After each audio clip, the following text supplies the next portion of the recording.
Hey everyone, Eric here with Chicago Bears Daily. Today I'm going to be going over a little bit of what I would like to see the Bears offense look like this upcoming season.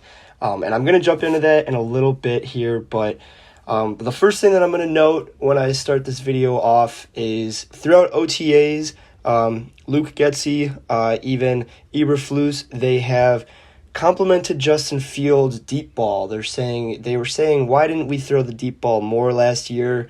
Why didn't he get more opportunities?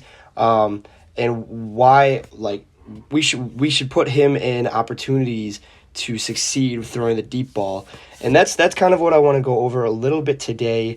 I do want to see the Bears have a little bit more, we'll call them excitement factor plays. I want to see Fields drop back in the pocket and let's say the run game is clicking. Let's say David Montgomery's chewing up yards. He's churning his feet like he does, and all of a sudden the defense thinks we're going to pull out a run, but it's a play action. And Fields, my envision for this next season and the seasons to come here is Fields.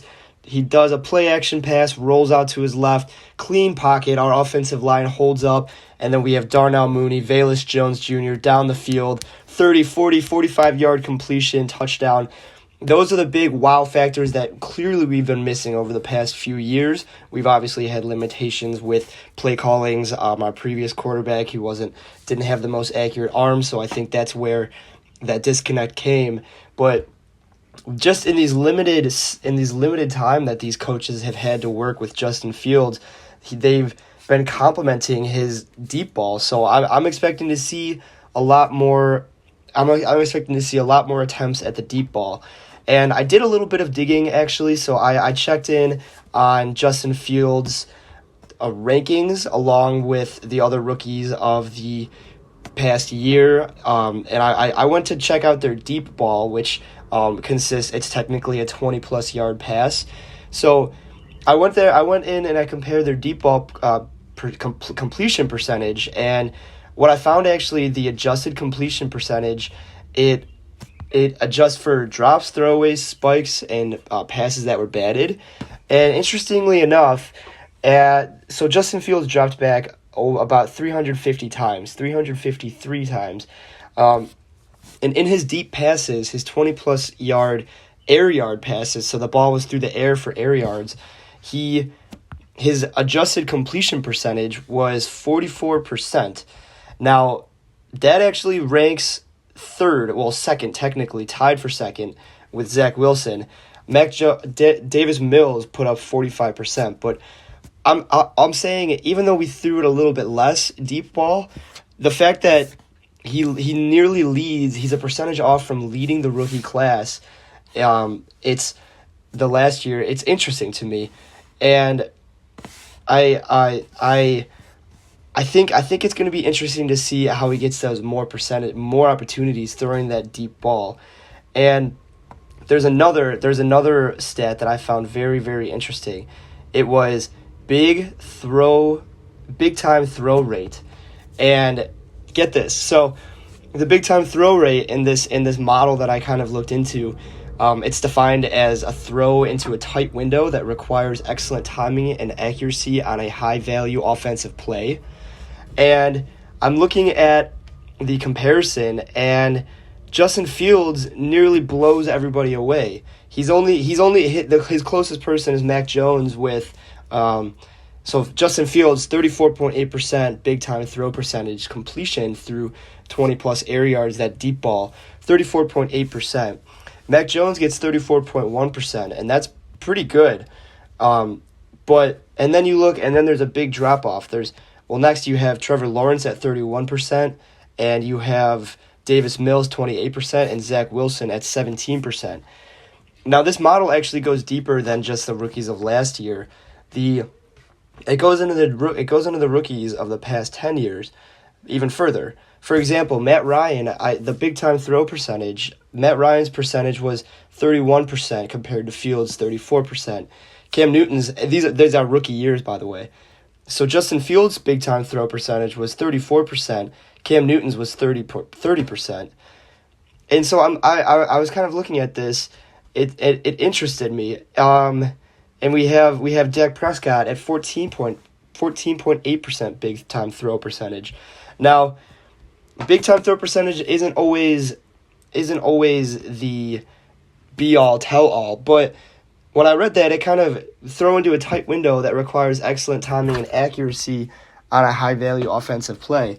Now, it's very interesting because the way this table was set up, each of these rookie quarterbacks have had at least 350 dropbacks. So that means that every time they went back in the pocket, they dropped back to pass. Now, it doesn't mean that they had 350 attempts at a deep ball. So that's where a little bit of a variance comes into play here. But to see that big-time throw percentage in a limited offense, a struggling offense that we had, and Fields just had that small sample size. He didn't even play a full rookie season. It excites me, and on all this kind of like general buzz, and we've seen what he can do on film. That Steelers game, he had some incredible throws that nearly brought we nearly won the game, and we shouldn't have. Take it back to that some bogus ref calls, the posturing, all that extra bullshit. But and then Nagy, by the way, he decides to kick the 60, 70-yard field goal instead of let him throw the Hail Mary. But again, that comes in the limitation of that last year's system. So what I ideally would like to see this new regime kind of take over. I want to see them not live, but I want to see them go for the deep ball, go for the exciting pass. We have playmakers at receiver. We have Velus Jones Jr., we have Darnell Mooney, we have Byron Pringle, all these fast, speedy guys that can make plays. And now they have to get open. That's the big thing. And the rest of our offense needs to click as well.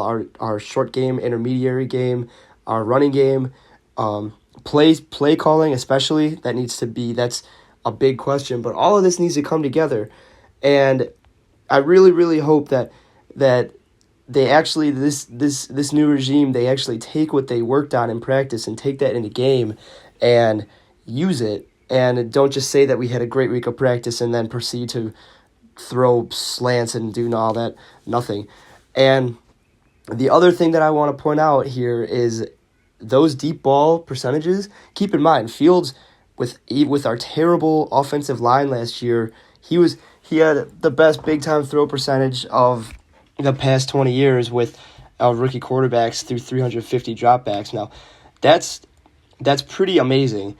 So he actually threw deep the fourth most often, which was that's pretty interesting out of all the rookies last year. So he obviously didn't throw deep as often, but the times that he did throw deep, the times that he got that chance, that means that he capitalized. So if this new regime can trust his playmaking abilities and trust that he can get the ball downfield. Now every ball can't be a home run ball. We have to know that. We have to make sure to keep a balance here. But I really, really want to see the play calling suit, because he can throw a very pretty ball. We've seen it in college time and time again. We've seen it in the NFL under the limited times that we've had the opportunity. And I want to see that. I want to see our offensive line protect him enough to the point where he can feel comfortable in the pocket, step up in the pocket, feel that presence, kind of know when to get rid of it. These are all kind of year two leaps. And this isn't all on Justin Fields to make that leap. Obviously, it's play calling. It's the guys around him. It's the guys running routes. They have to get open. It's blocking. That's what we need. So everything needs to become, we need to get this oiled machine we need to get this going. We need to get the oil in the machine and get it moving, because those deep ball, those exciting balls, they obviously don't come without the grind, without the running. Sometimes you got to keep the run game alive. You can't abandon it. You need to have short passes, and then you go for the home run ball, and that's where a big time throw comes in. And based on statistics, obviously it's not a be all tell all because the eye test at the end of the day is the most important. But he had some of those throws last year that, to me, more than passed the eye test, and It's going to be exciting to see what these guys, the regime, what Eberflus decides to dial up, what Getsy decides to kind of throw into a game. He is a rookie play caller, so keep that in mind. He might have a slight learning curve, which obviously we tend to do this. We tend to pick rookie coaches and everything, but if he is a good situational football reader, that's what we want who calling our plays.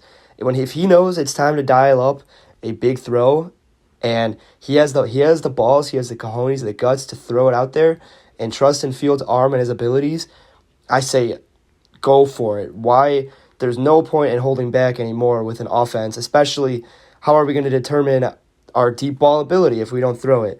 So a lot of it depends on the offensive line protecting Justin Fields, and a lot of it depends on Justin Fields' arm, and a lot of it depends on the play calling, situational football calling. So to me, that's personally what I want to see. I want to see we've had an offense devoid of life, devoid of excitement for the past 5-10 since Cutler. So I really, really want to see a little bit of excitement come to this offense. We know what our defense is capable of. We are the monsters of the Midway. We have that excitement defense in our genes, honestly, essentially in the Bears. So to bring that to the offensive side of the ball, and we can be a dangerous team. So that's what I want to see. I want to see that come to fruition this next season. It might start off slow, but if it ever gets going, that now is the season to get it going, because this is the season where things need to kind of take a turn, and these new coaching staff, they need to make a statement for themselves, because nobody knows what the Bears are right now. So if we're going to go out there and make a statement, we're going to throw the ball deep, we're going to throw it, we're going to have those big time throws, and that's what we're going to have to do to put a good offensive product on the field. If you like this video, feel free to leave a like, subscribe. We're nearly at 1,000, so thank you all for the continued support. Me and Jackson have a lot of fun making these videos.